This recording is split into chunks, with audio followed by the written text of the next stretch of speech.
it's been very intriguing watching like how the stablecoin ecosystem has evolved. Because when we first got into stablecoins, we just chose the dollar kind of like because it was popular. But what ended up happening is because we kept choosing the dollar each time we want to make a stablecoin, is it solidified the dollar as the global currency. And so now the dollar is the most popular denomination for a stablecoin. And I've tried issuing stablecoins in other currencies, and there's just not very much demand. Everyone wants to hold a US dollar denominated stablecoin. And so I think crypto, in effect, has helped maintain the USA's dominance when it comes to the global currency. And so BRICS also helped kind of could destabilize or threaten the US dollar. And so that's one reason why they don't really like it. And I think for a long time, the US was very hesitant about crypto when Bitcoin was like seen as this alternative, and because Bitcoin was a threat to the dollar. But now at this stage, people are not transacting in the Bitcoin itself. They usually use Bitcoin as either an investment or as a savings vehicle. And then for actually spending, we use a stable coin.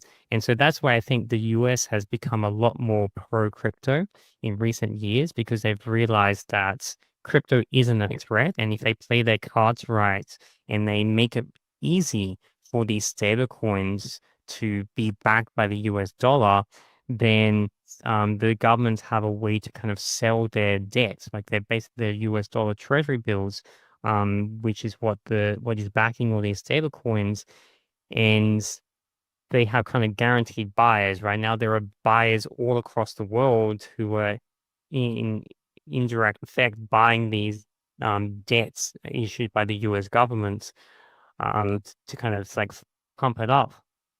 And I kind of I would really like us to move towards a different world, because I am more of old-fashioned kind of crypto person where no, I want to displace the system we have because we're now kind of entrusting this single country in their politics and their rules with like the whole global financial system. And that's a really bad position because like USA is doing great right now, but like every empire falls. It's not a matter of like if it's going to happen, it's a matter of when, right? So like eventually there's going to be something that collapses the system.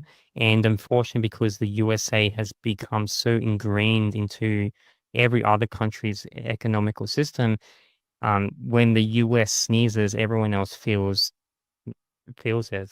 They can get sick as well. So the way I kind of view the future of stablecoins is the stablecoins that aren't backed by fiat currencies, but they're very low volatile. So BRICS is like kind of one example where there's a bunch of countries getting together to create a stable currency. Um, what I kind of envision that we would do something similar in the blockchain. I kind of have started working on this somewhat, where we have synthetic assets that are backed by a class of traditionally stable assets. So this can be, gold, it can be commodities, something like orange juice or pork bellies. But like you take this group of assets that are pretty common across all parts of the world, and they have stable value.